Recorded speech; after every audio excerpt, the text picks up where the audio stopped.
for that pre-show. We're not doing the after show. This We're doing is Thursday, and something a little different. John, at some point, and I've alluded to, and I think I pointed out earlier, I think on social media, one of the social media shows last week, not this week, but last week, I went through a campaign that I ran for some fractional CMOs who are by far the fastest growing part of my business, right? And we looked at some tools and how it was done through LinkedIn, the response rate, the conversion rate, and all that kind of stuff. And that led to a lot of meetings and to me being on a podcast, the Virtual CMO, a couple weeks ago. And being on the Virtual CMO and also the touch point of reaching out to people resulted in invitations to speak to larger groups, not just individuals. And one of those larger groups is a company called Growth, like fantastic name, by a really good website. And just talking to them, it's I should explain. The fractional CMO market is a little different, or let's call it a marketplace. The marketplace is a little different than you might expect. And I think we may have touched on this before. Most fractional CMOs are independent, like completely independent. They're one-person companies. They're like, you can think of them as freelancers or solopreneurs or individual contributors, or however you want to think about it. And they may have like an assistant or something helping them out, or a VA. And they're doing their marketing on their own. They're doing their sales on their own. And what they, to put in sales terms, what they kill, they eat. And then there are these collective companies that may have anywhere from like 4 to 100 CMOs. And it works almost kind of like a Remax model, right? Like you understand that when your local Remax realtor is not an employee of Remax. They're part of a group that shares advertising costs and back-end costs and marketing and signs. And also they benefit from brand recognition. Hey, just to break in for a second. Yeah. Oh, there's Dr. V. Yes. Here. So I distributed the many CMOs places. are in these collectives, kind of like Remax, and I'm talking to over the next couple of months, probably definitely several of these collectives. But one of them is going to be on Monday, this coming Monday. Oh, cool. And as I'm, and it's all around sort of helping them reframe how they approach getting customers. And so a little bit on positioning and some of the stuff. And I figured, you know what? I don't have like the whole thing ironed out yet, but I have all the main pieces. And I bet it would be interesting for folks to get an idea of what's being said in these sort of, because, we're not recording this meeting. This one, of course, this video is recorded because it's on LinkedIn and stuff. But the talk I give to this company, no one's going to record that as far as I know. So it will never be seen again. But it makes sense to go over the big concepts. And just sort of, some of these are sort of a refresher and some of these are like new ideas. And so I'm going to go ahead. You guys can see the positioning thing on the screen, right? I can. Yeah. What? Where? How? Why? Exactly. So let's see here. Let me go over to that so I can look at it and while I'm going. And it is moving, right? It is. Yeah. It's okay. It's a little So jiggly. let's talk about positioning. Positioning breaks down into, I actually finished the section 4 cohort course on positioning with April Dunford. It wasn't really appropriate or applicable to my market. So, but the concepts are there. Positioning is pretty much almost the first thing you need to understand from a marketing point of view before you do anything else. So you need to know who you are and who the customer is and where that overlap. There's a circle for you and a circle for them, and where do they overlap in a Venn diagram kind of thing, right? Now, small companies that don't have marketing departments, companies like, freelancers and individual contributors and solopreneurs and most fractional CMOs and even larger collectives of CMOs, right? They, some of them position, or some people in some companies position according to where. So they're limited to like a metro area, for instance, or a state or a country, or only on planet Earth. They do nothing in space. Technically that could be a positioning. And also they may choose a particular industry like healthcare, right? Or manufacturing, or they may choose a vertical inside an industry. So not just healthcare, but radiologists, or hospitals with fewer than 500 employees, or companies in any market, SaaS company, whatever, between $5 and $50 million in revenue. And so that's one way to position yourself. It's one way to define your niche. It's also the easiest, the most common, and the hardest to get any kind of extra value or extra margin or profit out of.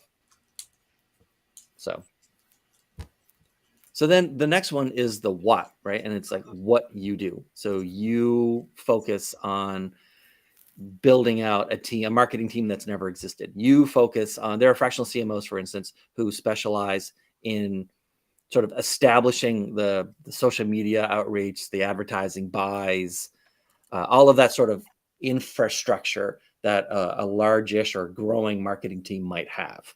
That is not in place yet. They might focus on, some of them focus on just launching new products.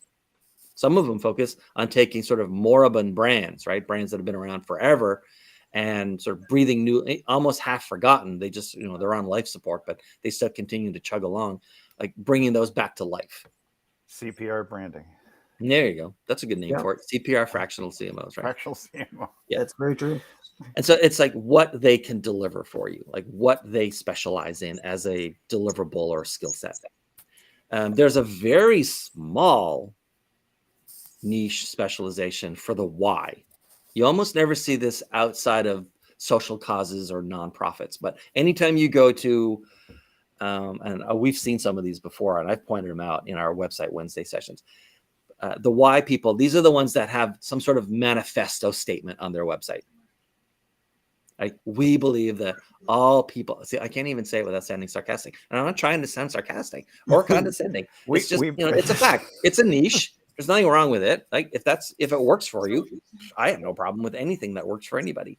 But it essentially, like, we believe in X and therefore we help Y do Z. We believe humans have hearts. This is why we keep them pumping. Right. Now, the problem with a why is that the person who eventually signs on or even like invites you in to talk, they have to already be familiar enough with the story that you've plugged into so that they feel that they're on the same, page that you're on. Mm-hmm. So you don't get a circuit board manufacturer hiring a marketing company or a CMO who has a why niche, right? If the why niche is, making sure that people around the world have fresh drinking water, we're not on the same page. Well, yeah, you're not in the NGO world. Right. We're not in the NGO. We're not in the nonprofit. We're not in the social cause. We're not in the whatever. But even if your why niche, you only do B2B, but, it's something that's just not there. They have to already come to the table with an appreciation for your story and see a place for them in it before they would talk to someone like you. Now, on the one hand, like a lot of niches, a lot of specializations, if there's a long road to get there in the first place, most of the people that you might ever sign on as customers for any reason are never going to sign on or even talk to you. But B, it's a barrier to entry, right? If you've spent the last 10 years helping NGOs provide fresh water around the world, then you have very few competitors. Right. And so for the people who can get over the barrier, there's no one else really around that you need to worry about. You're not shoulder to shoulder, in a thick market with competitors. You can just here's right. me. I'm the one who does this, right? I'm drops without borders. Yeah.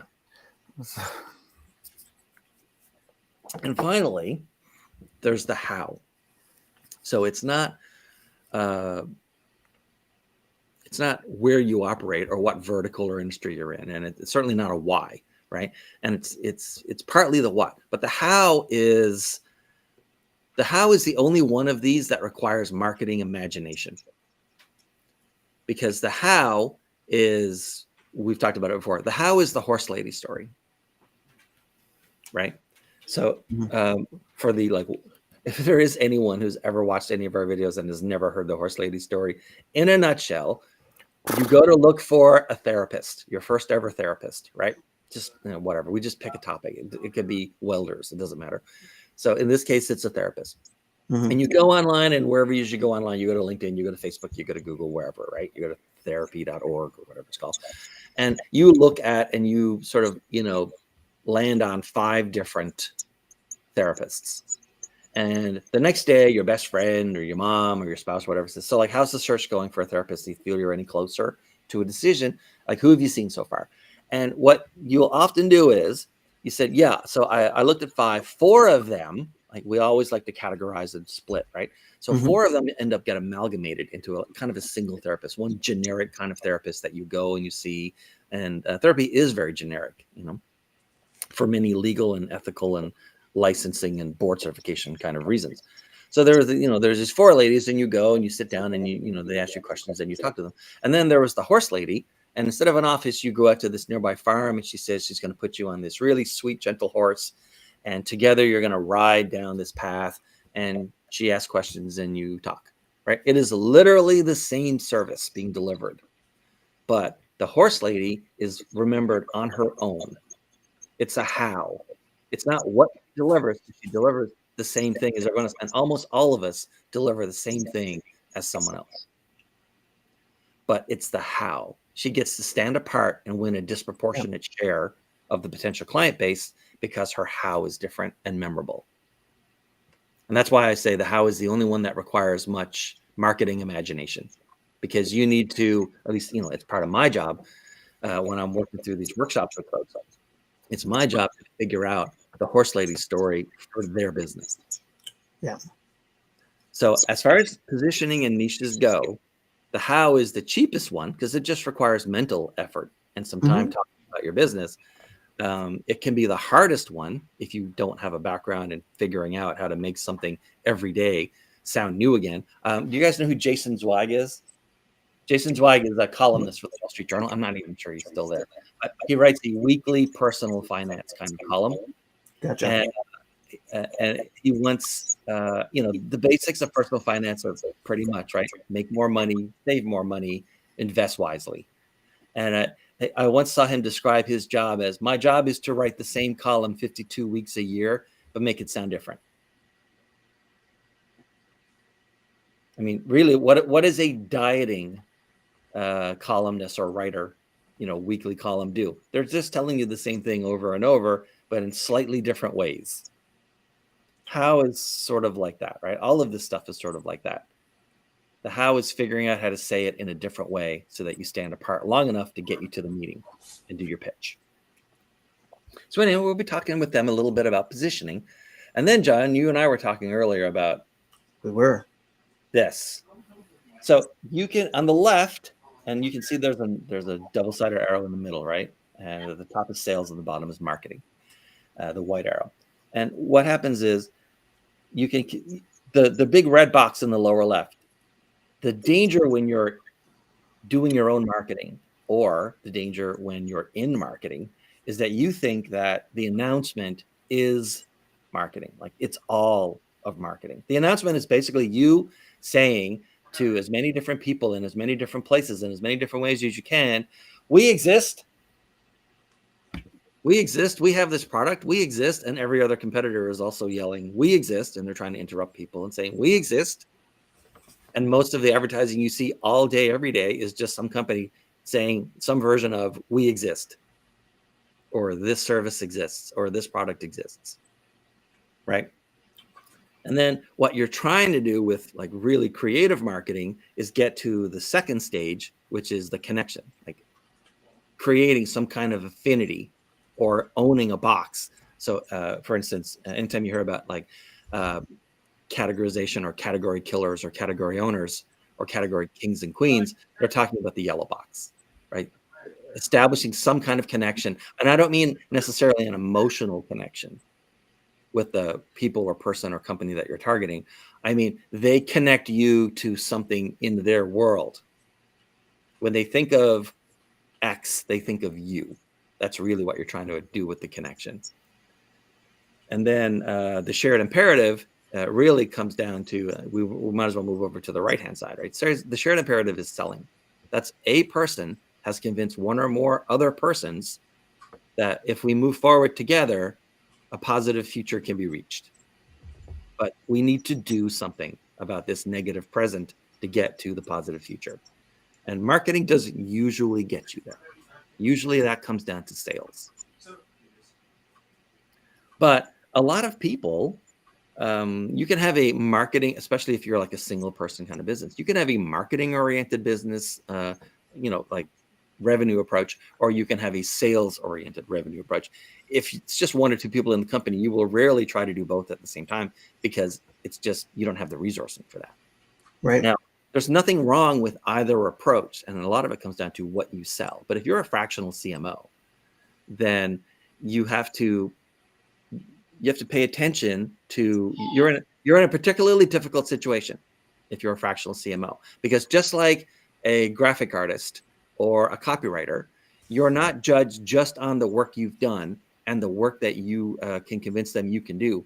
You're judged on the actual messaging that got you to any of those points. Because if a fractional CMO's own marketing is junk, it's very hard for a prospect to think that your marketing to sell yourself is crappy, but what you do for us is going to be fantastic. Right? It's like a social media, like a social again. media manager whose social media presence sucks. Right. Or a copywriter who does outreach and like their copy is so boring that no one wants to, even go to the next step with them. Well, that person, you're judged on the actual mechanism you used to reach that person in the first place. So the fractional CMOs are in a really tough spot because they basically, unlike most businesses, they basically have to be very red box heavy, but also very green box heavy. And so what I'll be talking to those folks about is on the red box side, you need a mechanism, ideally one that's as automated as possible, that will reach out to as many people as makes sense to. And you can almost work it backwards and say, how many people need to know I exist so that I can make enough money to be happy with the revenue I'm making? Right? It's probably not 50. It's probably closer to 1,000. Because only a tiny, tiny percentage of them will ever end up in the green box with you, where you get a chance to pitch with them and talk about getting out of the negative present and into the positive future, or avoiding a negative future. So because they don't have the resources, they don't have their own salespeople, they don't have their own marketing department, they are the marketing department. Anyone who's sort of in a very tiny or single person business, they are the marketing department and the sales department and every other department. Then they need to automate the I exist part of this funnel as quickly as possible and just let it run every day. And then from the percentage, whatever that is, for me on that campaign I showed you guys last week, I think it ended up being about 35%. So of the 35% who, reach back, then those people are where we're making the connection and then ultimately moving them into the shared imperative. But and of course, if you think about it, you talk to very few people in the green box, but every one of them is potentially very, very valuable revenue-wise. Whereas you talk to a lot of people in the red box, the I exist phase, and any single one of them is potentially worthless to you as a business. And so it's very much, you want to automate and get your costs down in the red box as much as possible so that you can focus and nurture the people that are moving into the green box. Does that make sense? That's so true. And that's the easiest place to do it. Yeah. And it's not hard. No, it's not hard. The tools today are fantastic. There's a little horse lady thing we'll get into later. Yeah. Then we talk about the 3 levels of marketing. And we go over this, or messaging rather, and we go over this all the time. We did it yesterday on Website Wednesday, right? For, what was that called? Petri Travel? Petri Travel Adventure, right? Or something like that. Everything they had on their website was informational. This is who we are and what we do. And we did as much as we could. We moved a little bit into inspirational, right? Which is where, which is usually the highest level that B2B companies can go. But then because they're in travel, they had a rare opportunity to move into transformational. Like you could be a new person with new friends and new memories and new life experience. And new fingerprints. Right. But you see it everywhere. Everyone, like in their social media profiles, in their outbound, in their they only think about themselves and what they want to say and how they should say it. And they don't think about what anyone would want to hear, what they might remember, or what would keep their attention. And so almost all of them, if you go back to the red box, almost all of them stick to the I exist, I exist, I exist, I exist. If you ever see that movie Finding Nemo, all the seagulls, all they ever say is mine, mine, mine. Right. And that's all they say, right? That's all this sounds like to the market. I exist, I exist, I exist too. I'm over here and I exist. I exist. We also exist. That's all it's like. So don't name your company Seagull Marketing. Definitely not. Okay. And then we go to toner. I'm not sure we've spent really much time on this one compared to the other topics. But from a marketing and sales perspective, this is the spectrum, right? And the blue area is clearly the tiniest, but it's where you need to live. Now, you never want to be aggressive, obviously, because that'll turn people off instantly, and it should. If you ever get contacted on LinkedIn, and then they immediately do a hard pitch, that's aggressive. And I don't know anybody who is successful with that. There must be somebody, because everyone keeps trying to do it. They keep trying to do it to me. So. But I instantly mute and kill those people, right? I kill those threads. No, you're out right away. Now, of course, you don't want to be on the other side, which is selling from your heels. And selling from your heels is a concept where you're sort of leaning back away from the person you're trying to influence. And it never works. Nobody's ever persuaded by someone who's trying to increase the amount of space between you and them. And in outreach, this ends up in messages like, so this might not be for you. And, a lot of people, it's really not well suited to them either. But if you happen to be interested, then I wouldn't mind talking to you about X and Y. Maybe someday. The example I used to give for this is, imagine that your friend comes in and hands you, they have 2 cans of Coke, right? And they give you one and they say, here, I got you a Coke. And then without ever breaking eye contact, they start backing away from you, right? And there's no way you're opening that can of Coke. It's not going to happen because it'll explode. They shook it up. That's what selling from your heels feels like to the prospect. So don't do that. But then what you find, especially in B2B with a lot of technical kind of companies, manufacturing and software and tech companies, is sort of the neutral or objective. We're like, yeah, I can see both sides of this, or every aspect of this is nuanced. And so I can see where you might disagree. In fact, I'm going to prevent any conflict or disagreement by letting you know up front that there are multiple options that you could go, and we're just one of them. Okay. The problem with that is there's nothing for a listener or viewer or prospect's mind to hook onto, right? They leave the meeting and they have no effing idea if they're any closer to making a decision or even what the real criteria for it should be. But a lot of companies do the neutral or objective, especially, like I said, in tech, engineering heavy or manufacturing heavy kind of stuff. And then there's assertive, and assertive is the sweet spot. Assertive is simply this. This is true, and I stand on it. So did I. Especially with no nod effect. So there you go. That's all it is. This is true, and I stand on it. It's simple declarative sentences. No, that's not true. Hard to get people to do it. Especially since I do mostly in B2B, it's very hard to get people to say something in their marketing and actually stick on it. Because, they're worried about legal, they're worried about, standing apart, they're worried about by either overtly or implicitly, they're bashing a competitor. They're not. If you have a skilled enough writer, that'll never happen. But there you go. And then I think this is the last slide. No, yeah, second last slide. So then the last part is sort of putting all that together. You need to be everywhere that they are, and you need to be sort of you on your best day. I read this book once. Do you know who Tina Fey is? Of course. So Tina Fey, for anyone who doesn't know, she was at one point the head writer on SNL, and then they had a show for several years called 30 Rock. And her autobiography is really interesting. And one of the things she talks about is sort of women and being in sort of like magazines and on the cover and stuff, and all of the photoshopping and stuff that goes on to make people more attractive.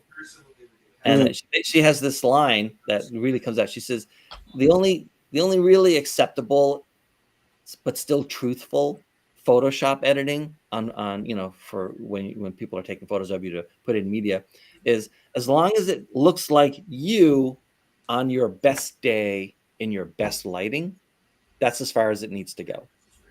Making you thinner, making your cheekbones more pronounced, changing your skin tone, all that stuff is just wrong. But you in the best lighting on your best day, that's as far as photoshopping should go. And your marketing should look like you want to be everywhere that your prospects are likely to be. And if that's LinkedIn, and if that's your own website, and if that's whatever, then you go there. If they're listening to podcasts, get on those podcasts, right? And in all instances, it should be you on your best day. This goes back to being assertive, right? It's you being somebody that people understand has a position, and if they agree with the position, then they should get closer to you.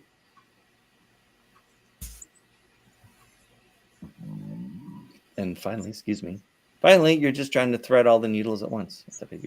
We don't need that. So there's the last one, right? Really, not this is the last one for this video, but essentially you're trying to choose a horse lady story that works for you and your market that you can assertively talk about with inspirational content. And you want to be you need to be doing the I exist marketing / selling. You need to do the we're in the same group, like, they have a connection, and then we'll accomplish X together. That's what you're trying to build. And you just stack it up like Legos. Make the Lego and then stack the Legos. And there's your marketing. So that's what I'll be talking about for these guys. And I'll probably turn it into a video. It'd be a good idea. I like stacking Legos. There we go. Make Lego horses.